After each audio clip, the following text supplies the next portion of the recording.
Ladies and gentlemen, welcome into Podcast Room 303. Introducing one co-host with more nuggets than Chick-fil-A, Nick Morahan. Executive producer until we find someone better, Eric Washington. Nobody really knows what he does around here, Nevada Putnam.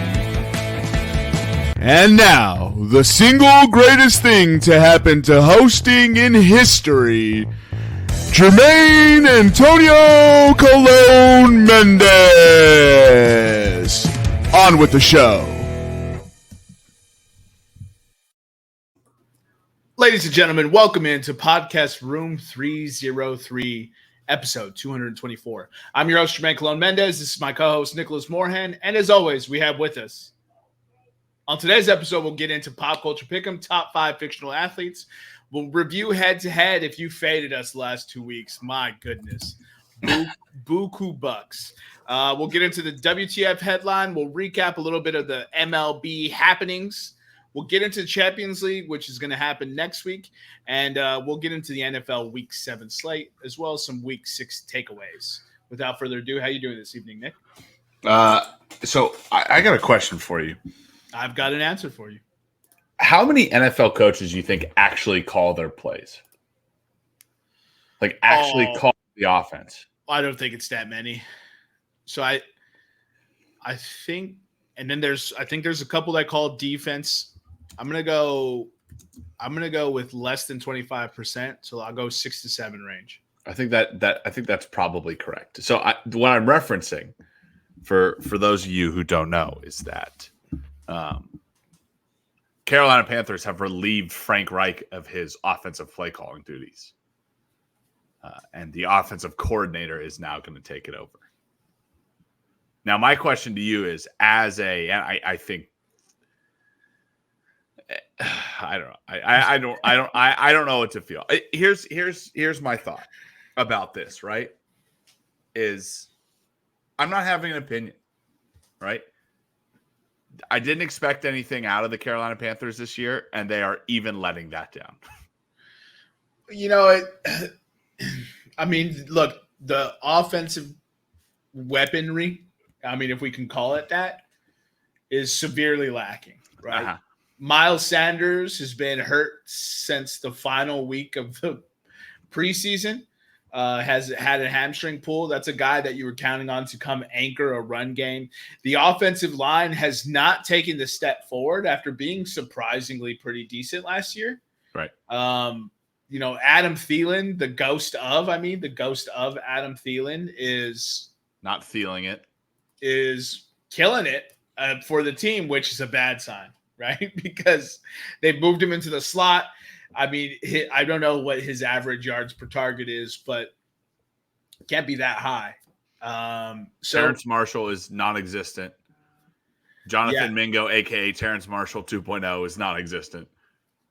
I mean, I don't know if you can slander Jonathan Mingo just yet. So rookie quarterbacks don't produce good wide receiver numbers. It's just statistically proven.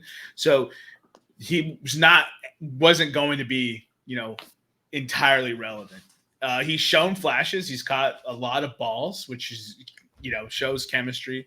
And Bryce Young has improved, right? But he's doing the best with what he's got. And this just goes to show that getting a quarterback is, especially trading for a quarterback, is fool's gold, because losing next year's first it's always going to be such a high pick that it's almost not worth it. I'd much rather have just ran the season with Andy Dalton. Yeah. But I don't know, man. I mean, we talk about this cycle, right? We talk about the cycle of DJ Moore is star wide receiver, right? DJ Moore is everything that Steve Smith wanted Kelvin Benjamin to be. Right. Oh, ghost. Speaking of ghosts. Yeah. Tight end Calvin Benjamin. So DJ Moore is everything that by the way, side note, tangent. The Jerry Jeudy, Steve Smith drama right now. Rivalry. Random rivalry is amazing, which means he's 100% going to play on the Carolina Panthers. Oh my goodness, dude! I I honestly wish that on you, and I don't know. wish very many bad things on you, but that's just the most hysterical thing I could ever see happen. What if he balls out for you? That's fine. I just don't think he's an elite wide receiver. So back to my point. Okay. DJ Moore, elite wide receiver, right? We can both agree. I love DJ Moore. Right?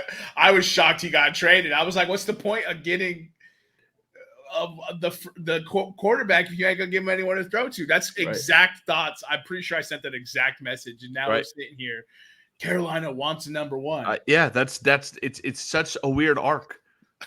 Trade star wide receiver to get rookie quarterback. Rookie quarterback complains. Wide receiver, well, rookie quarterback's not complaining, but wide receivers can't get open. Enter market for star wide receiver. Can we buy back? Can we Indian deal Chicago? Give him Bryce Young. Yeah. I don't know, man. I don't think that's possible, but you can always try. I'd take Andy Dalton at this point. I mean, you have Andy Dalton. No, but I'd take it just Andy Dalton as quarterback. Keep your first. Keep the first and DJ Moore. Yeah. Unfortunately, if you kept Andy Dalton as quarterback, you wouldn't be in the running for the number one overall pick. I mean, you guys better start winning some games, because if you traded for the one overall pick and gave them the number one overall pick, I don't care. I don't care about any other trade in history. That is awful. And what a terrible draft class to not have the first pick, too. Needed a quarterback. Got Bryce Young. This is the quarterback class, dude. This is and you had a chance to get, if you trade up and get Caleb Williams, fine with everyone's patting you on the back. Right. They're saying, we wish we would have done that. If you trade up and get Bryce Young, people were like, who are they going to take? Is it going to be CJ Stroud? Is it going to be Anthony Richardson? Is it going to be Bryce Young? Trading up when there's no clear consensus is always fool's gold. And I think that's like kind of a brilliant strategy, right? Like, if there's no clear consensus quarterback at number one, and I have the number one overall pick. Yeah. Obviously, I have different needs. I have the number one overall pick. I gotta need other things. Right. I think trading back is always the right idea. You're gonna get it. You're gonna get a package, bro. Kyle Schwarber went yard again. I'm convinced Kyle Schwarber either strikes out or hits a home run. I'm convinced he balls out in the playoffs, dude. Anyways. Yeah, man, because, think about it. Like, every draft class where there is the consensus number one, the quarterback taken, third or fourth is always the best one. Anthony Richardson and CJ Stroud look infinitely better than Bryce Young. Yeah. Yeah. I was a CJ Stroud guy, and I thought Anthony Richardson was awesome.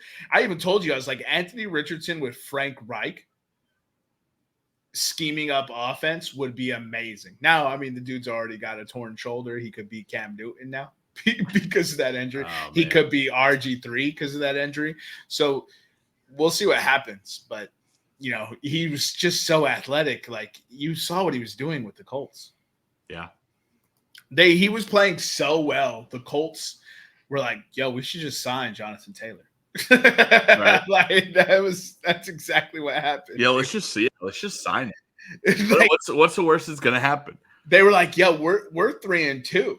Like, if we sign Jonathan Taylor, we keep him, we pair him with that." I was laughing, bro. And then he gets hurt. Yeah, and they're like, "Oh shit."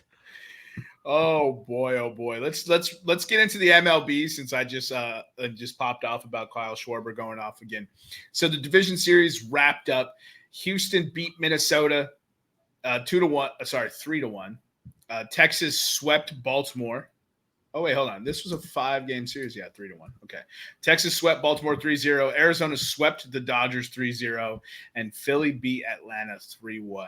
Any thoughts on those series? Yeah, I hate the bye. I'll say it again. I hate the bye, right? Baseball teams do not want to wait in the postseason. And people, I'm actually that's my first thing. My second thing is I'm tired of people bitching about the MLB postseason and being like, oh, the top 4 teams in the MLB record wise are out, and yet they say nothing when it rolls around to hockey. And this is like the first year. This is like a wild card year. Normally, we see the best teams eventually win out. So people are complaining about the playoffs. People are complaining about the baseball playoffs because the top 4 teams are out. And God forbid you have to what? God forbid you have to watch some non mega TV market games when they're still mega TV market games. Is that the only reason they're complaining? They're just complaining because the best teams, and they're like, we need to watch. We want to watch. It's this sect of people that says we want to watch the best teams in the postseason. The best team wins. If you're the best team, you win. It does not matter about buys or rest. We've seen 1 seeds win all the time. I still agree though that the buy is not good. I don't care. I mean, I respect the point, but like to bitch about it, it's been wildly exciting. These playoffs have been outstanding. Mm-hmm. That's so crazy. The Dodgers suck this year. Right? They struggled to 100 games and they beat up on bad teams and they didn't have the starting pitching to compete. Arizona crushed their starting pitchers. The starting pitchers had pitched like 4 innings combined. Yeah, you're not wrong. And that was what we complained about. Atlanta got beat by a division rival. You are not wrong. In a crazy series where the Philly fans are rocking. Also, we've seen this before. Philly doesn't play well during the regular season, and they literally have a roster that you don't want to face in a 3, 5, or 7 game playoff. You don't want to face that roster. How are they upset? The 2 teams that were in the World Series last year are still in. So speaking of teams is still in, the Texas Rangers have now won their first 7 games. If you take in the postseason, if you take other teams that have won their first 7 games in the postseason, 2 have won the World Series, the 2022 Astros last year, and the 1976 Reds, and 3 have either lost in the championship series, obviously, or lost in the World Series.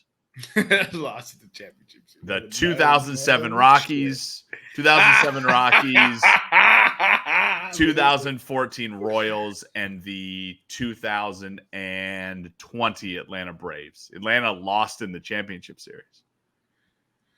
So you're saying that the Texas Rangers have won. They've won. They're unbeaten in the postseason so far. They're 7-0. The 5 other teams to start 7-0. Because they won the first 2, right? They then won 3 in the wild card, or in the DS. Yeah, and they are up 2-0 in the CS. Oh, the wild card was a 3-game series this year. Correct. Okay. I forget that there was a wild card round. Man. So Texas Rangers currently plus 130 to win it all. So you can still get plus money. And by the way, 4 of 5 teams have reached the World Series. So if you can find championship round, Texas against minus 450. Texas against, just pick your matchup. Texas against Philly looks pretty good. Can you pick series outcome? Oh, wow. You could pick the exact series outcome. Holy shit. Yeah, I don't see that to pick like your finals, your World Series final. Bet is not present. All right, so Texas leads Houston right now 2-0, as Nick said, and Philly leads Arizona 1-0. either of the two losers currently, do you think either one of them can come back and win? Yeah, of course, Houston. You think Houston could come back and win? Yeah, 100%. They're division rivals, though. You can't count this roster out. You can't count Houston out. I think the Diamondbacks are DOA. I think they're dead on arrival. I think they're cooked. I think that's safe. The Diamondbacks are cooked. Yeah. I did see a graphic the other day though that said the last time the Diamondbacks were in the NLCS was 2007, and they hit me with the 2007 Colorado Rockies starting lineup in Game 1. What was that like? It hurt. It hurt to see. It hurt to see. Oh, dude. Do you know what the lineup was? Yeah. Oh, do I know what the lineup is like off the top of my head? No, I mean, I don't think you know that. I might have sent it to Nevada. Hold on. Stand by. Gross, Nevada. Gross. Gross. Nevada James. Hey, it's us. Nope, I guess I didn't send it to him. Damn. Oh, yeah, I did. Hold on. Ooh. Yeah, I did. 2007 NLCS Game 1 lineups for the Colorado Rockies. Leading off, center fielder Willie Taveras. Second baseman Kazo Matsui. Left fielder Matt Holliday. First baseman Todd Helton. Third baseman Garrett Atkins. Brad Hopp batted 6th. He played right field. Shortstop Troy Tulowitzki in the 7th spot. The 8th spot was catcher Jorvit Torrealba. And the starting pitcher was Jeff Francis. Bro, how did that lineup make the World Series? That's a good line. That's a good lineup, dude. No, it's 2007. Not. Ain't nobody know like 5 of those players, bro. Jeff Francis? Francine? Are you talking the Mount Rushmore of Colorado left-handers? Oh, my goodness. It's a small list to choose from. Perhaps. All right, let's get into the What the Fuck headline. This was shared courtesy of Nick. Oh, baby, my first submission of the year. Good Lord, this advert is aggressive. You got to love that, huh? Captain Morgan, bringing it in. Spice it up with it. If I click see more, will you go away? Will it? No. Let's try it. It doesn't look like it here. I'm just going to expand it this way. Fuckers. All right. So, why Ireland need to lose to the Netherlands to have a chance of Euro 2024 qualification? Did you read through this? Mm-hmm. So, the chances of indeed following a recent loss to Greece, their 5th defeat in 6 matches, Ireland has no chance of qualifying automatically out of Group B. However, due to the introduction of Nations League teams have 2 avenues of qualification. The European Championship playoffs include the best performing sides from the Nations League that failed to qualify automatically for Euro 2024. For Ireland to be in the playoffs, there cannot be more than 7 teams above them in the Nations League ranking that failed to qualify automatically. The Netherlands are among the teams above Ireland in the Nations League rankings, and so it would be beneficial if Ronald Koeman's men to qualify ahead of Greece, a side ranked below Kenny's side. So basically, if I'm getting that right, because Netherlands is above them in rankings, if Netherlands automatically qualifies, they are scratched from that list, and Greece is bumped up to the top 7 to have a shot to win a playoff to get a spot. I think you said Greece when you meant Ireland, but yes, if Ireland loses, they lost to Greece, and I just stuck with that the whole time. Ireland. If Ireland loses to the Netherlands, then the Netherlands automatically qualify, freeing a spot up for Ireland to automatically get into the playoffs and then have a chance to win the playoffs. Shenanigans, bro. Now, if you read the second to last sentence of the article, there is a certain team that could feature that might take this away. If Ireland lost to Gibraltar, and that game happened yesterday. Let's see. Ireland, Gibraltar. Ireland beat them 4-0. Okay. Yeah, So I was like, that's not happening. that's crazy that Gibraltar has a team. They're probably better than the U.S. You think so? That's nuts. So what are the odds that Ireland wins the nation or that playoff to qualify? Oh, not. So still not qualifying. Because it's Nations League rankings, right? That's what it says. Yeah. Nations League rankings. Let's see. For World Cup playoffs. Nations League overall rankings. What's his A, C, B, D, C, B, D, C, B, C, C, C, C. I guess that they've already qualified, I guess. Ireland is in. Oh, we got runners on the corners. Did Ireland not make it? Dude, is this guy's name actually Mantiply? Yeah, Joe Mantiply. Yeah. Feminists everywhere losing their mind. That's right. It's multiply. It's woman to ply. It just doesn't roll off. It's people to ply. It's Latinx to ply. All right, let's get into some pop culture pick'em. You ready? Yes.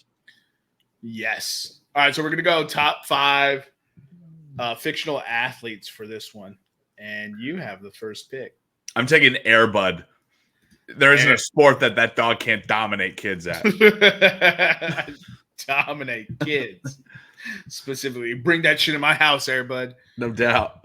You see me hit him like a safety, dude.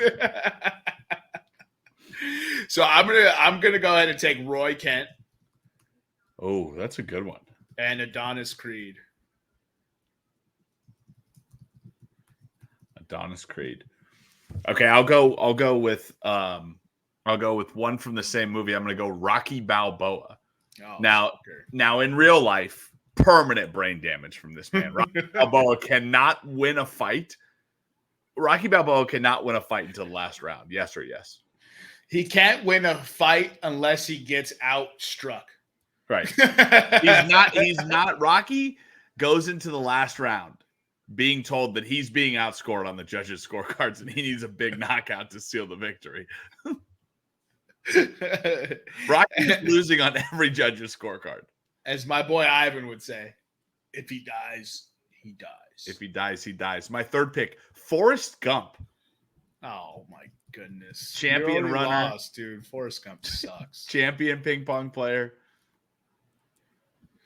Ugh. You ruined the list, sir. He just started. I mean, David Goggins, eat your heart out. Forrest Gump's better than you. All right, here's what I'm going to do. I'm going to redeem the list. I'm taking Willie Beeman. Leave the women creaming. And Ricky Bobby. Ricky Bobby, race car driver. It's a good pick. I'm going to finish it up with 2 football guys to end my list. I'm going to go Bobby Boucher. Oh, you got to hear that song by Earth Gang, the Bobby Boucher song. He took the Mud Dogs to the Bourbon Bowl, and that's all I needed to say. And Shane Falco. He won the Rose Bowl with Ohio State before he blew out his knee. Would have been a great quarterback. Would have been a star quarterback, dude. And I'm gonna round out my list with Harry Potter. Okay. All right. That's good. That's a good one. Harry Potter, the Quidditch master, dog. The Quidditch master. Yeah, I think somebody actually calculated like his Quidditch minutes played, and it's very, very low. Yeah, I mean, based on what? The books or the movies? I think the books, yeah. Oh, okay. I mean, I don't know. Dude, I would watch a series of all scripted, of course, obviously. It's got to be shot like the movies, but just a season of Quidditch. You got me, dude. If I could bet on it, I'm even more in. Oh, yeah, 100%. If you did like a Amazon, like Tottenham Man City, like chasing the snitch. Bro, I'm in, bro. Let's market it. In the Hotspur Stadium, dude. You get HP on the interviews too. You get HP on there. Let it like give the mic up the refs, mic up the bludgeoners. Dog, JT Realmuto just hit a double. It's 5-0 now. Jesus. JT Realmuto is one of the worst pitch framers I have ever seen. He's not a good catcher, but he's got power out of that spot. And there was a ball yesterday that I was watching that was like a strike on the inside corner, but he pulled it so drastically that I was like, of course the umpire's not going to call it a strike. But if he just stuck it, umpire would probably call it a strike. It was that close. But he like caught it and dragged it across the zone. It's like, no, that's not a strike. I have to take that back. To say he's the worst pitcher, I mean, a bad catcher is a little extreme. Oh my God, the Phillies are on a run. And it bounced off the wall. He is not a very good defensive catcher. Honorable mention for me, any athlete from the 1993 college football movie, The Program, especially Steve Lattimore. Lattimore, I think, after he took steroids and was putting his head through car windows. Alvin Mack, the linebacker, who said, and I quote, hit the quarterback so hard that his girlfriend dies. Great movie. That's awesome. Any other honorable mentions? I know, dude. Harry Potter was a good one. That's a deep cut, dude. Any of the players from oh damn it, I forgot what the Field of Dreams. Okay. Any of the players from Field of Dreams, because they're just their real life players.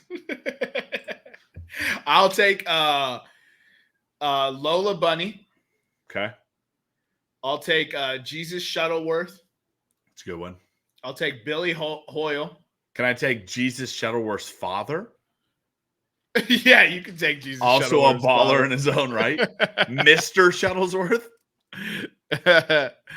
Oh man. And then do you remember that ESPN show Playmakers? I don't. Oh my God. It's a 2003 television show, 11 episodes long. NFL hated how accurate they got the NFL locker rooms and all the pain that their players went through. They forced ESPN to cancel it. Oh. Highly, highly recommend watching it. It's still a fire 11 episodes, dude. But Eric Olczyk on that show. Eric Olczyk. Yeah, okay. On that show, bro. That show was fire. So we are talking about this, and there is a fictitious athlete Hall of Fame. It was started by a guy named Kirk Bushner in 2013, and there's two criteria for nomination into this Hall of Fame. The character must be a fictitious athlete or supporting athletic role appearing after 1970. All right. In 2015, a veterans, quote unquote, category was opened, which accepts nominees before 1970. So there are 27 characters in this Hall of Fame. 16 athletes, 7 contributors, and 4 veterans. The inaugural class featured 3 fictional athletes, none of which we named, and 1 contributor. Oh yeah, but they probably put like Wild Thing, Ricky Vaughn, and what's that Susie from A League of Their Own? Nope, not yet. So Crash Davis from Bull Durham, Kevin Costner's character. Oh, okay. Wild Thing Vaughn, you got that from Major League. Roy Hobbs from The Natural, Robert Redford's character. The Natural? I don't know if I've seen that. Have you seen the thing where he takes the bat out of the case and he hits the home run that destroys the lights? That sounds familiar. Yeah. Damn, that's a Jermaine has Playmakers up, by the way. And this 8.4 out of 10, bro. You see that? That's pretty good. Bro, this show, nobody talks about. ESPN produced it in 2003 before ESPN was bought out and sold its soul with Disney. Bro, I highly recommend it. I might just buy this Blu-ray or DVD so I could own it. It's that awesome. Damn. This dude right here, the middle linebacker, 54, absolute menace. Absolute menace. Playmakers. If you aren't watching the YouTube, I recommend going to it. Or I mean, shoot, you can look it up. You don't have to go to Right. It's called Playmakers. Look it the fuck up. Yeah. Or you can go to the YouTube and give us some views. We appreciate that. We're not your mommy. All right, let's get into head-to-head, which it was just an absolute brutal week. Not good. Not good. Oh, man, I had such a bad beat. Such a bad beat, dude. Oh, here we go, dude. Bummer. All right, so here, I'll do it this way. All right, so I put in 3 parlays. It's just what I'm doing now. All parlays. I took Yusuf money line and Yana's money line. If you would have done it exact inverted fade, would have cashed. I had this awesome parlay I cooked up of all player props. Nick Bosa over 0.75 sacks, Mostert anytime touchdown, Stroud over 0.5 interceptions, and Stafford over 300 yards. And all but the Stafford leg cashed.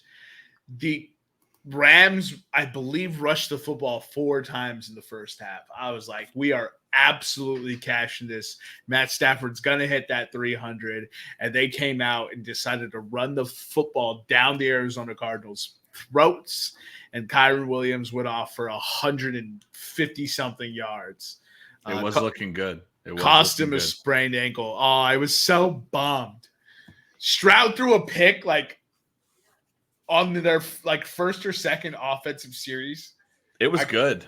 It was. I mean, I think the game started, and you hit Stroud and Bosa. The start of the games, you hit Stroud and Bosa. Stroud and Mostert. No, because Mostert wasn't until the second quarter. Bosa didn't get his sack until the final. PJ Walker was trying to come back. You were sweating that. Yeah, Bosa I was sweating, but Bosa ended up cashing a sack, a big time sack on PJ Walker for San Francisco to get the ball back and then miss a field goal. Love it. All right, and then I had a underdogs parlay on a weekend where all kinds of underdogs hit, and I just happened to pick 3 of them that suck. So you can mark that Bryce Harper home run on his birthday as a W, though. That is true. Cash that 450. Daddy likes that. Altuve, L City Jones. Welcome to the show. All right, awesome. Nick had Matt Olson over 1.5 total bases. Didn't cash. Austin Riley home run. Didn't cash till the next day. And then he had a parlay of Tennessee plus 4.5 and Jacksonville minus 4.5. Tennessee let him down. Oh, you know what, dude? Did I have Tennessee in my parlay? I should have known to not pick it. Yeah, should have known. Should have known. Didn't matter. I lost all kinds of stuff. Eric had Astros minus 1.5 on Sunday. Missed. Josh Allen over 22.5 completions. What a deep pool my man did us with.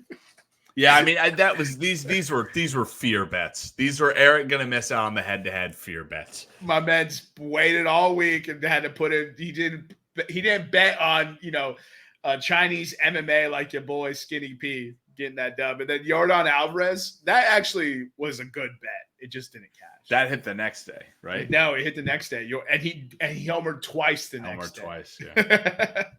Yeah, I got a bone. I got a bone to pick with DraftKings.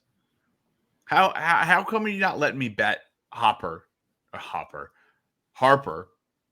2 home runs on his birthday? Now he didn't hit it, but if I would have bet it, he definitely wouldn't have hit it.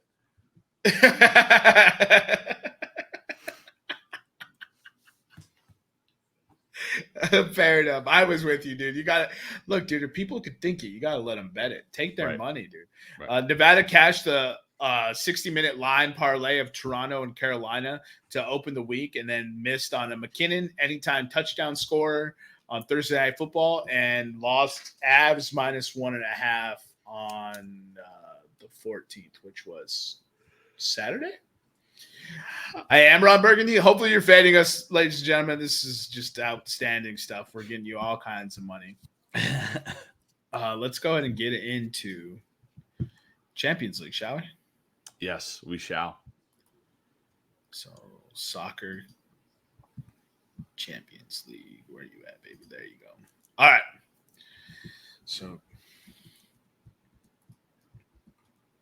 All right. So the very first game we have Galatasaray taking on Bayern Munchen. Galatasaray plus 500, draw plus 425, and Bayern Munich minus 225. Thoughts? Yeah, I mean, I'm taking Bayern in this game. I do like though the both teams to score. That's pretty nice. Let's see what can we get both teams. Both teams to score minus 180. Not a lot of juice there. I will add Bayern to my ridiculous Champions League 10-pick parlay though. Bayern will be my first selection in my ridiculous 10-pick parlay. Bayern is if you look at their win-loss right now, they're 2-0, and you would say, well, of course they are, right? It's the Champions League, but they have not done it in convincing fashion. They only beat FC Copenhagen 2-1, and they beat Manchester United 4-3 in a game that was sloppy defensively for Bayern. But I think they have enough quality to outstrip Galatasaray on the road. Yeah, I'm going to take Galatasaray. I cashed them last time when they played United, and I'm gonna ride them, dude. I think they're a better team than people are giving them credit for. So plus 500, worth the risk to me. So Nick's taking Bayern in a parlay. We'll move on to the next matchup: Inter Milan versus Salzburg. Inter Milan is minus 320, draw plus 450, Salzburg plus 800. Inter Milan is at home. Thoughts? I'm high on Inter Milan. I think at home against Salzburg. I think Salzburg has been good this year. I mean, like I thought they would be. The loss to Real Sociedad doesn't make a lot of sense to me. 2-0. I believe they had a red card, but they beat Benfica also 2-0. I just think Inter Milan has too much quality to see him off at home. So I'll take Inter Milan. Part of your parlay, though, right? Part of my ridiculous 10-pick parlay, yes. Okay. I'll abstain from this. We'll move on to the next one. Braga hosts Real Madrid. Braga plus 475, draw plus 380. Real Madrid minus 205. Yeah, I mean, I Napoli lost Real Madrid 3-2. That's pretty good. Then they did only beat Union Berlin 1-0. I don't think Braga is really going to be close in this game. I'll take Real on the road minus 205. Not to bet, but to put in my ridiculous 10-pick parlay. All right, perfect. I agree with that. I have no action in this game. We're going to move on to Man U versus FC Copenhagen. Manchester United is minus 260, draws plus 400, and FC Copenhagen is plus 650. I'll be riding the United Copenhagen draw at plus 400. Man, I'm staying away from this game. Manchester United needs to prove to me that they can win the Champions League before I bet them again. Perfect. All right, we're going to move on to Sevilla versus Arsenal. Sevilla plus 320, draw plus 270, and Arsenal minus 120. Wow, you can get that kind of juice. I mean, Arsenal handled PSV, right, 4-0, but then, the loss to Lens is not something that I can look past right now. I'm not going to take any action in this game because I don't know if Arsenal can play. I might look at the draw, maybe a little bit of pizza money on the draw. But Arsenal is not playing well, and Sevilla tied Lens 1-1, a team that beat Arsenal. I'm taking the home dog here in this matchup. Yeah. I'm going to fade Arsenal. I don't like what I'm seeing from them in Champions League this year. Seems like they're faring pretty well in Premier League, but in Champions League, it's been a nut roll for them. So we'll move into the next matchup. Union Berlin hosts Napoli. Union Berlin plus 250, draw plus 260, and Napoli plus 105. This is an awesome matchup. Yeah, I mean, Union Berlin lost to Braga 3-2 and Real Madrid 1-0. Napoli lost to Real Madrid 3-2 and then beat Braga 2-1. I just think that Napoli has enough quality to see off Union Berlin, and Union Berlin, obviously the darlings of this tournament. But if I can get Napoli at plus money in this matchup with a Union Berlin team that hasn't shown that they can win yet, I'm going to take it. So I'm going to bet both Napoli just straight 105 plus 105, and I'm also going to add them to my ridiculous 10-pick Champions League parlay. All right, give me 1 second. Napoli plus 105. All right, moving to the next match. Oh, sorry, I'm taking Napoli plus 105 as well. Plus money, Napoli. They were a darling of the tournament last year. I don't necessarily think they got worse in this offseason, and so I expect them to be more of the same in this. Lens is taking on PSV Eindhoven. Lens is plus 130, draw is plus 250, and PSV is plus 200. A lot of plus money in this matchup. You just kind of got to pick the team that you're going to ride with. Yeah, I mean, I want to say Lens right now. I'm a little scared at the 1-1 draw at Sevilla. 1-1 at Sevilla. PSV also drew 1-1 at Sevilla. I think this game might go down as a draw. I'm not touching anything from it, but the draw at plus 250 looks good to me.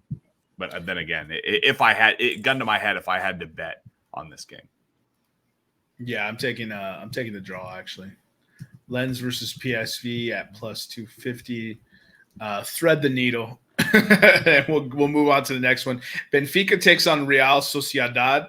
Benfica is plus 110, draw plus 245, and Real is plus 250. Or maybe I shouldn't say Real when it's not Real Madrid. But let me do some simple math for you here, Jermaine. Benfica lost to Salzburg 2-0. Salzburg lost to Real Sociedad 2-0. Real Sociedad is plus 250, and that means I like this a lot in Benfica. And I'm going to take Real Sociedad plus 250 straight up, and I'm going to add them to the parlay. All right, so Sociedad is added, and you're taking them straight up. Sociedad plus 250. And so I'm actually going to fade and take Benfica. Benfica to get back on track, huh? Yeah, whenever people do that, oh, well, this team, this quantitative, like, therefore this team has to win because of this matchup and this matchup, it always is proved wrong. And it was just done on this podcast, and I'm going to fade Nick and take Benfica plus 110. So therefore, the only option for you listeners is draw at plus 245. And it probably will sit right in the middle. Barcelona versus Shakhtar Donetsk. Barcelona is minus 600, draw plus 750, and Shakhtar is plus 1200. I got no action. Yeah, I'm gonna take Barcelona chalk in the parlay. Correct. All right. The next one we have Feyenoord versus Lazio. Feyenoord is minus 110, draw plus 280, and Lazio is plus 285. Man, Has Feyenoord been playing that well that we think that they're a home favorite in this game over a proven Champions League team like Lazio? Has Lazio been playing well though? Lazio has 4 points in Group E. 1-1 draw to Atletico Madrid, and they a 2-1 win over Celtic. Said Group E, correct? Group E, correct. So Feyenoord has a 2-0 win over Celtic, and a 3-2 loss to Atletico. Okay. I mean, it's kind of feels like a toss-up if I'm being honest here. I know you hate common opponents, but common opponents Lazio is 2-0 against, right? Yeah, but no one ever factors in whether or not they played home or on the road.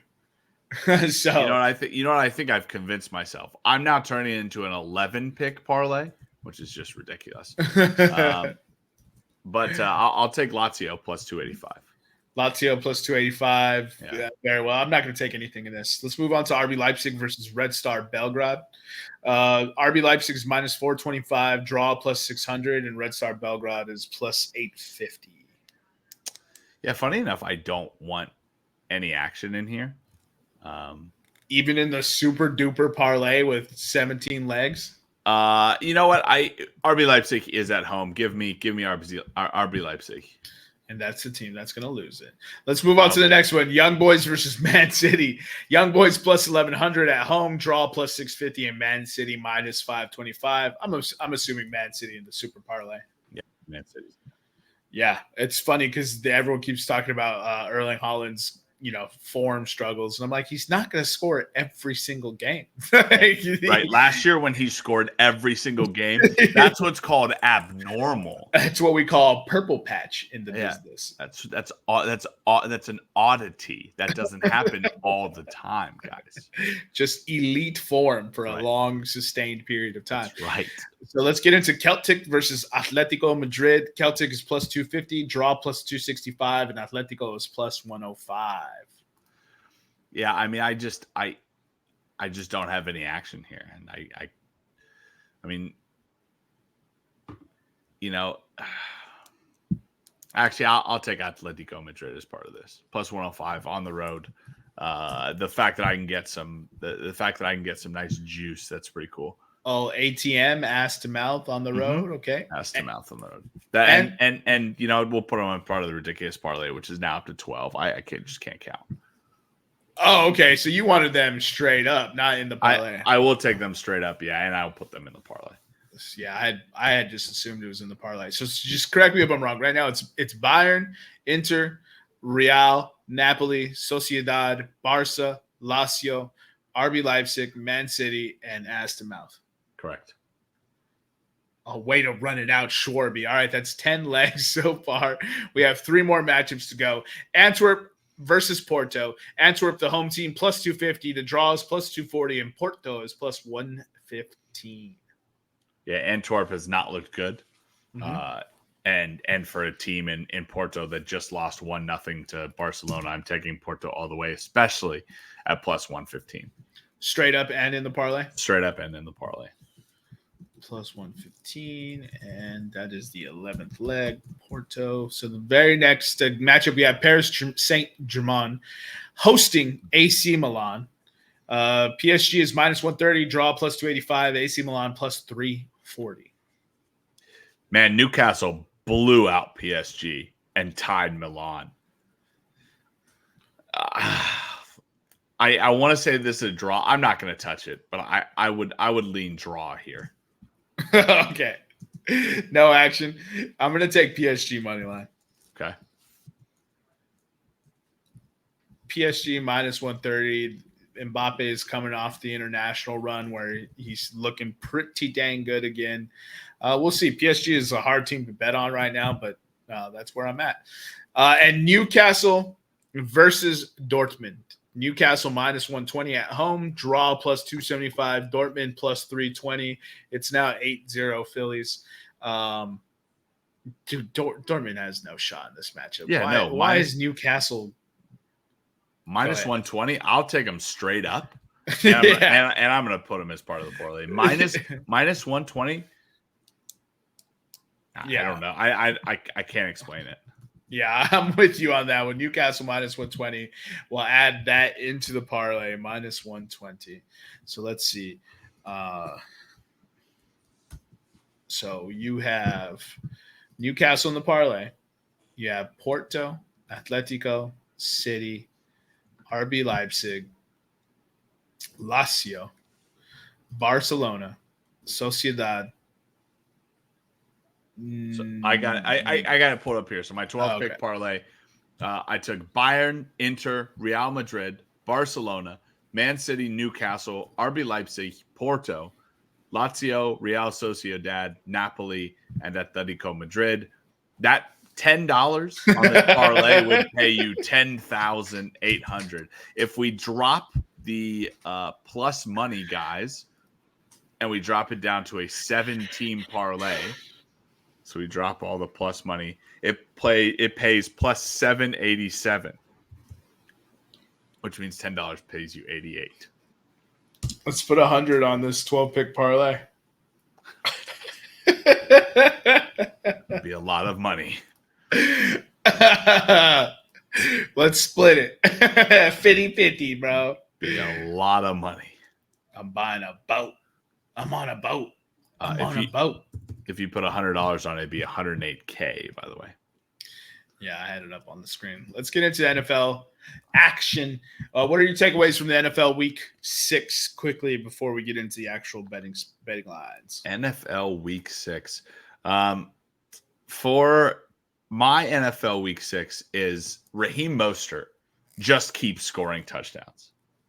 So he scored 3 total touchdowns on Sunday against my Carolina Panthers. He has 11 on the season. Only 4 other players have scored more touchdowns to their team's first 6 games of the season, that being Jim Brown in 1958, Sean Alexander, who scored 12 in 2005, Emerson Boozer, who scored 12 in 1967.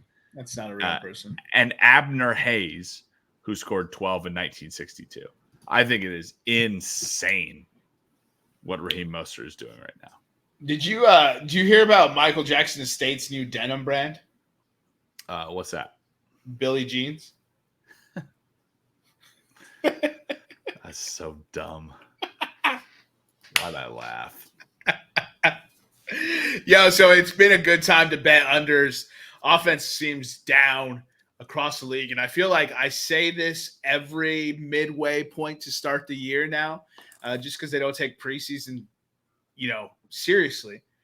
And now's the time to start betting some of these lower unders. I mean, these lower over-unders, because you're going to start seeing more and more points come as the offenses are like, okay, this worked, this didn't work. They're going to piece it together. They're going to be able to game plan against defenses more. So I think now is the time to start taking the overs. I would normally suggest a pivot to the unders, but every time you pivot, you start losing because that's when the overs start hitting. So right. Keep riding overs. I mean, because this is a professional podcast, you hit my second takeaway from week 6 is wholly under. I'm gonna read you the totals of all 15 games. Ready? Okay, I'm ready. 27, 40, 40, 32, 30, 36, 33, 57, 63, 38, 34, 37, 26, 23, 37. Wow, there's only 4 games over 40 between two teams. Games. Well, 4 games over 40. And if you eliminate 40, there are only 2 games over 41. Miami's carrying the offensive load right now. Miami and Jacksonville. Who would have thought? Bro, that's so crazy. I didn't realize it was that tight. Wow. That's crazy, dude. So just like Jermaine said, you're probably going to see an adjustment now. I mean, look at the first game we got on Jermaine's schedule, the Thursday night football game. Jags and Saints over under 39.5. Trevor Lawrence is hurt. Everyone's going to be like, oh, he's hurt. It's the under. I bet you this game goes over 40. Here's the thing. If you just take average scoring this year, let me check my average scoring this year. Both teams are scoring an average NFL team is scoring 22.5 points. If you add that to both teams, right, they're scoring 45 points a game. We just had 4. That's crazy, dude. Right. 4 games in a 15-game slate hit 40 or over. And the average scoring puts everything at 45. So Continue to ride the overs, ladies and gentlemen. Yeah, I mean, look at the it's 9-0 now, dude. Yeah, I gotta love it. DraftKings are dead in the water. Diamondbacks are dead in the water. DraftKings dead in the water. If you look at why do I have to log in? I don't want to log in. DraftKings, NFL. Jesus. Don't make me log in. All right, so if we look at over-unders, I mean, there is 1, 2, 3, 4, 5. Oh, wait, that's not it. No. 1, 2, 3, 4. Oh, that's not even this week. Jeez, I'm struggling. There's only 3 games this week that are over 45 points. 45 points are over. Yeah. That's insane. That is. And I wonder where you would get if you bet all the overs. Like, I mean, if you bet every over under 45 points, where would you get? You want me to put that in real quick? All right, over. Oh, I'm just wondering what record you would get, because obviously they're not all going to hit, but I guarantee you do pretty well. Don't take off that 145. The ones that are not over 45 take off. Oh, dude, no, I'm not doing that anymore. I'm already 11 games in, and you decided it. Well, there were only 2. So what I'm saying is, I'll report back next week how many of these games went over 45 or over their totals. But right now, I mean, you just look at the slate of games that we have going, and it's Jacksonville Saints 39.5, Detroit Baltimore 42, Buffalo New England 41. Like it is not. This is not correct, I guess. Yeah, it's kind of crazy. Or maybe I need to refresh mine. I might have mine old. Let's see. Yeah. So that I normally would suggest start riding unders. Don't do it, especially when we just showed you that there's not very many high overs in this week. Continue to ride the overs, and you're going to start hitting those. Just stay true to form. Here's a fun stat. Zach Wilson has 11 wins in his career. How many touchdowns does he have in those games? How many touchdowns does he have in the games he's won? In the games he's won. 11 games he's won. How many touchdowns? 12 touchdowns. He has 6 touchdowns. Jesus Christ. All right. What are your takeaways from week 6? NFL is an entertainment business. The PI no call on the Bills is what they want. Drama, discussion, headlines, clicks. So stop wasting your breath on being upset about those things.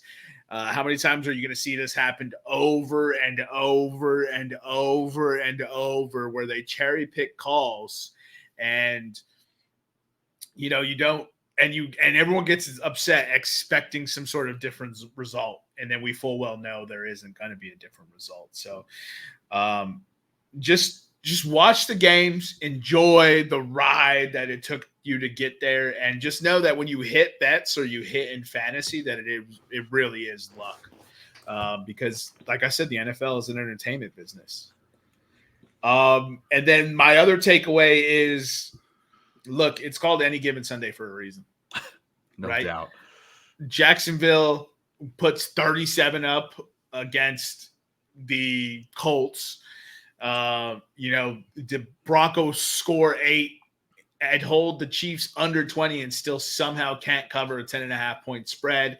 The 49ers and the Eagles are no longer undefeated, joining everyone else in the ranks. Only 9 teams in the league right now have 4 or more wins, right? It's a parity league every year. So when you're looking at these lines, understand that there is tons of value on the dogs and spreads to be covered. And that's just kind of a betting nugget I recommend for that. And look, the international series is bonkers. You never know what to expect from them. And we're only going to get more and more and more and more. So bet crazy. And one thing that has been happening this year is if they can give you bets on over under players leaving the game, take the over. Because Matt Milano, the defensive tackle for the Bills, God, that's rude to that guy. I forgot his name. DJ Hushmanzada. DJ Hushmanzada.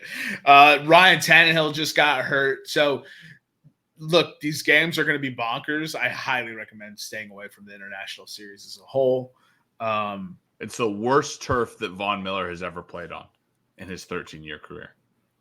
Jesus Christ. Yeah, and that's at the Tottenham Hotspur Stadium. And I actually kind of been deep diving some of these articles that have been coming out about the turf versus grass arguments.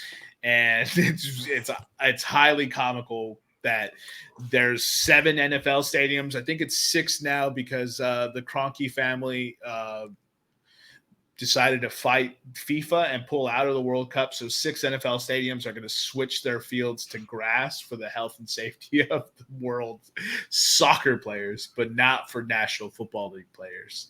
Right. It's a fascinating argument.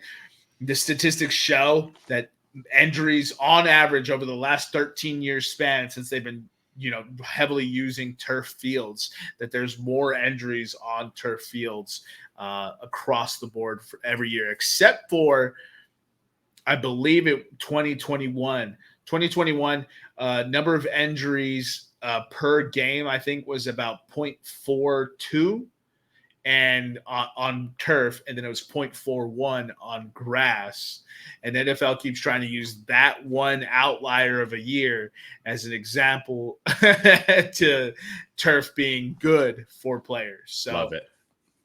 It's fascinating if you have a chance to actually get in and read these kind of articles about what they're talking about and how the NFL always tells you that they're about player safety, but follow the money, follow the actions, and they're getting paid a ton of money for 4 weeks of effort for the World Cup. And so they will happily spend that money when they don't have to maintain it over, a 17, 18 or 20, 23 week season. Does anybody actually believe the NFL cares about player safety? Well, yeah, you have, maybe they don't actually believe it, but you have people out there, agent smithing is what I like to call it. Right? Oh yeah, getting paid to say the NFL cares just about player safety. defending all these things that as if they are like slaves to it, right? So agent smiths from the Matrix, that's what everyone turns into. You see it in politics, you see it in sports, you see it in everything, and no one can admit they're wrong, especially not anymore. So those are my 2 major takeaways. Look for value on the dog lines. You'll see it, especially when you can compare opening lines to closing lines. And let's go ahead and get into the Week 7 slate. Just for everyone's essay, the bets that Nick took last week, he went 7-4. There was 3 overs that, for some reason, there's no team next to the overs. Oh, but so I didn't score those at all, but it was over 48 minus 108, over 48.5 minus 110, and over 45.5. He probably realistically went 7-6 based on, or 7-7 based on what we just talked about with the point total. Probably definitely. But we'll abstain and let him have the 7-4. I went 1-6 on a bevy of dogs, and I picked all of the wrong underdogs. So, without further ado, take it away, Nick. Yeah, so I'm going to start with one of my favorite nuggets, and we're talking Kirk Cousins in prime time with the Minnesota Vikings. So Kirk Cousins in prime time with the Minnesota Vikings as a dog is 1-9 straight up, 2-6-2 against the spread. All right, he is 5-2 to the under as a dog, and on Monday Night Football he's 2-4 straight up and against the spread, and 5-1 to the under. I want San Francisco minus 6.5. And I know I just told you guys to bet overs, but give me the under 44 for San Francisco, Minnesota. All right, so first bet, under San Francisco versus, let me put the teams first, under 44. Mm-hmm. Right, and San Francisco minus 6.5. The fact that this is under 7 is crazy. This game opened 7.5. So it's not crossed the number. We talk about teams coming off buys. No bets this week for me for teams coming off buys. But Green Bay since 2019, which was the first year of Matt LaFleur. Since then, Green Bay is 4-3 straight up and against the spread coming off the bye. Pittsburgh since 2007, when Mike Tomlin took over, is 14-5 straight up, but only 10-9 against the spread. But because Pittsburgh is not the favorite here, I do not want to bet them for this. We'll go to there are no East Coast teams traveling to the West in prime time. No West Coast teams traveling to the East Coast early. We did have 2 in Week 6. Seattle at Cincinnati and San Francisco at Cleveland. Both those home teams were able to win. That brought our total to West Coast teams traveling to the East Coast early are 3-4 straight up, 2-5 against the spread. I don't really want any team scoring less than 10 points in week 6. In week 7, the metrics are not really there yet. If you guys are interested, favorites against the spread who scored less than 10 points the previous week are 3-4 against the spread. That's 42%. And dogs, whose line is less than 10 points, are 7-5-2. That's 58%. The 4 teams this week are Denver. They're 1-point dogs at home against Green Bay. Tampa Bay, 2.5-point favorites at home against Atlanta. Arizona, 7.5-point dogs at Seattle. And the New York Giants, 2-point dogs at home against Washington. No spreads this week over 9.5. Buffalo, New York is Buffalo. Are you taking any of those 4 teams? I'm not taking any of those 4 teams. No. Okay. Buffalo, New England, no spreads over 9.5. Buffalo, New England is close. New England +9, but no action there. Let's see. We will get into some action here in the divisional games, and this will wrap up my Knicks Nuggets. Buffalo traveling into New England. I just mentioned it. Buffalo has won their last 3 in New England, and in those last 3 games, the average score of those games, Jermaine, Buffalo Bills 31, New England Patriots 13. That hits the over. So I will take Buffalo -9, and I will take the over as well. My goodness, that's crazy. Buffalo, New England over 41.5 -110. Our second divisional matchup, I mentioned it earlier as part of teams scoring less than 10 points the previous week. The Washington Commanders travel into the Meadowlands to play the Giants. This game has been 2-2-1. That's right, 2 wins, 2 losses, and 1 tie. Chalk. And since 2016, no team has scored over 24 points. The max total in this matchup has been 40 in that time frame. So give me the Commanders Giants under 39.5. Going against the advice. You know what's going to happen. Going against the advice, of course. You know what's going to happen. All right. Any other action on that game? Not on that game, but we'll move into another divisional matchup here. Atlanta traveling into Tampa Bay. Atlanta is on a 3-game losing streak when they travel into Tampa Bay. And since 2012, when this game has been played in Tampa Bay, there has only been one time last year that the total was under 40 points. Since 2012, that's 11 games. The average points per game in that stretch, Jermaine, 57 points per game. Ooh, shootout. Start them in fantasy. The Tampa Bay Atlanta over-under right now is 38.5. I'm going to hammer that over 38.5. All right. Anything else? There's no action really. Arizona plays Seattle. Arizona has gone back and forth when playing Seattle. I think Seattle wins this game, but at 8.5, there's no money line to play there. And then our last divisional matchup of the week, the Chargers travel into Arrowhead to play the Chiefs. Chargers lost last year, but they are 3-2 over the last 5. Speaking of those last 5 in Kansas City, all 5 have been over 50 points. The line is right now 49.5 or 48.5. I will take the over 48.5. -110. Okay. Two more picks just from our NFL model right now, which when we crush opening lines is 14-8 on over unders. Give me the Las Vegas Chicago over. Las Vegas Chicago over 37.5 right now. I love it, dude. That's a nasty one. That's a yucky one, especially with Justin Fields out. But this line opened 46.5. Get out of here! You got 8.5 points on that. 8.5 points. So over 37.5. I'll take it. Brilliant bet. and I will take Pittsburgh and the Rams under 43.5. Under 43.5. That is probably minus 110, right? Let's see. Minus 110. All right. Whew. Okay. Any other bets, parlays, anything like that? No. All right.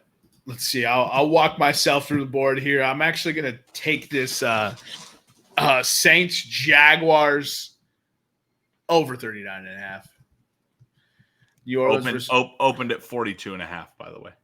Even better. Yeah, I don't know what it is. Everything's pointing me the direction of the under. Trevor Lawrence is hurt. See, every offensive lineman for the Saints is hurt. Stop me if you heard me tell that story. You know what I mean? Like Chris Olave's hurt. Demario Davis is hurt.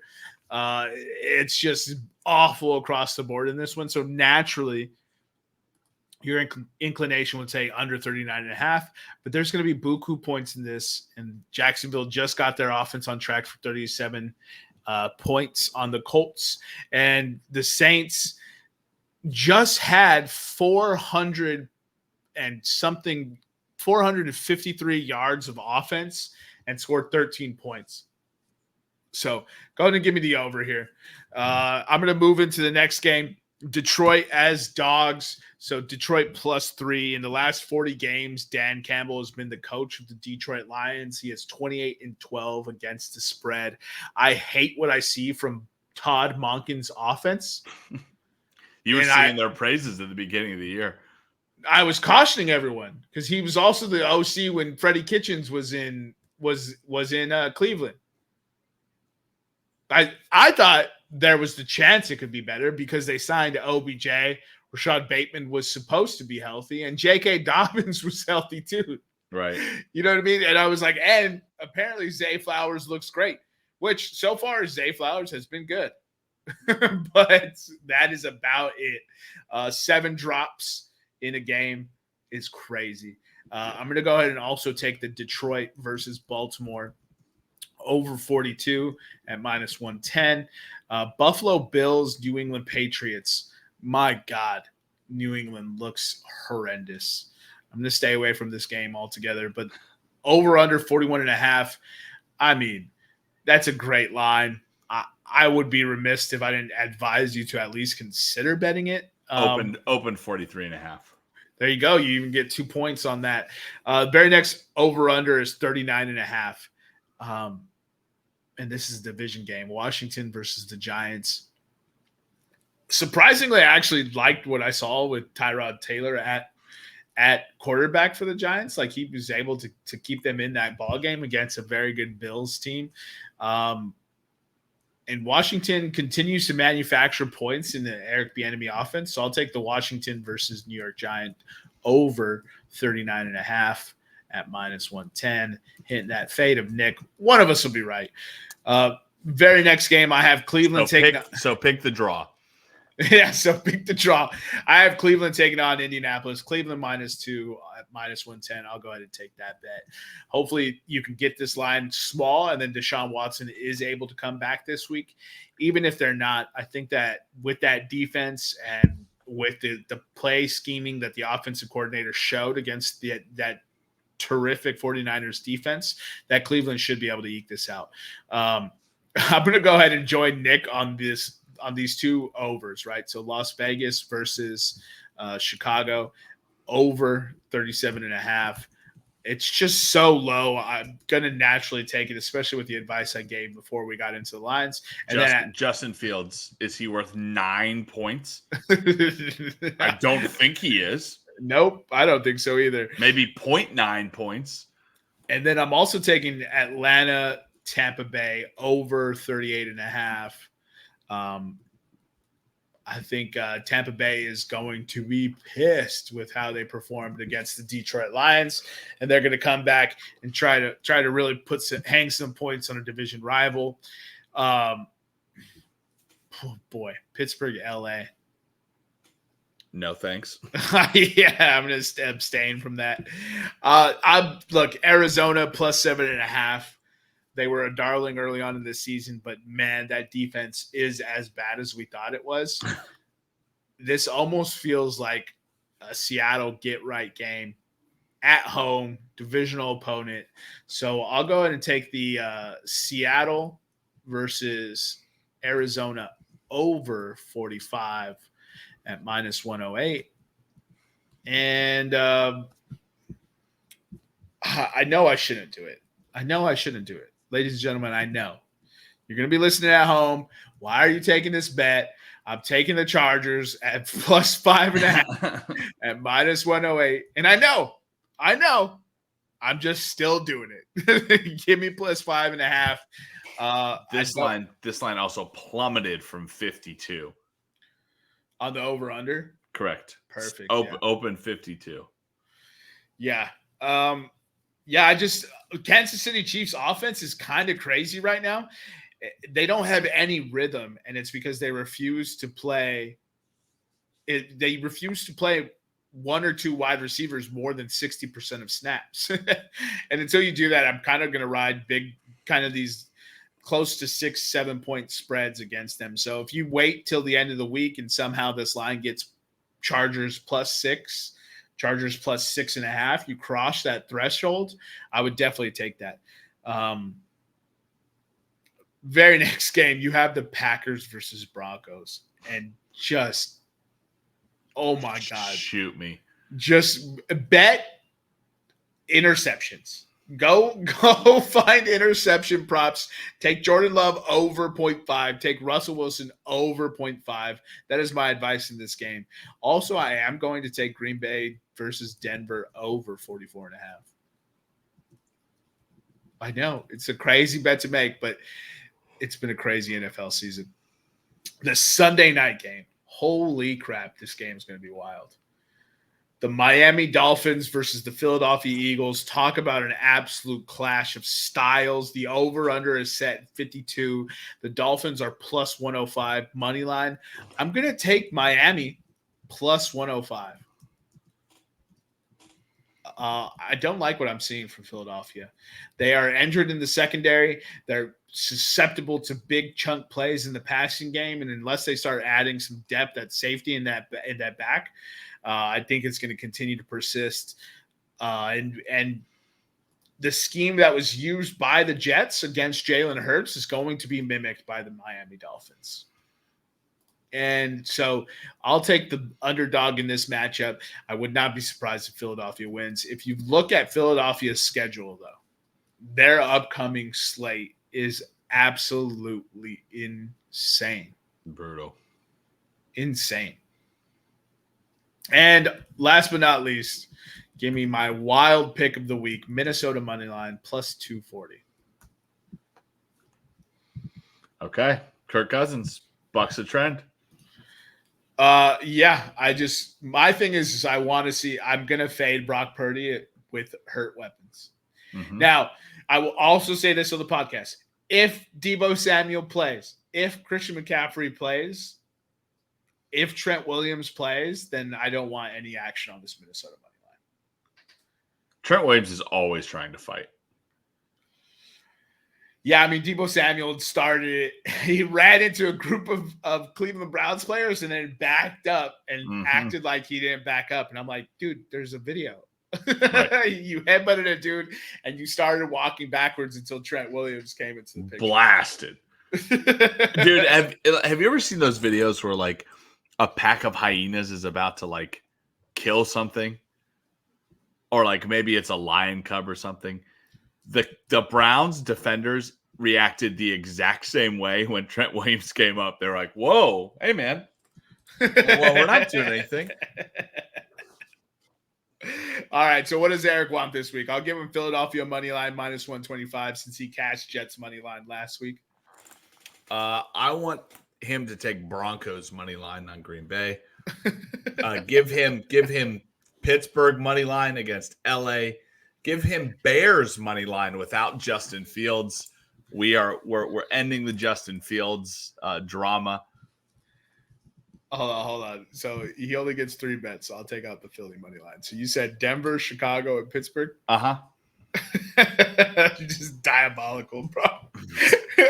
we should put the Eric picked it parlay in. Picked it. +1. Eric's parlay with an asterisk.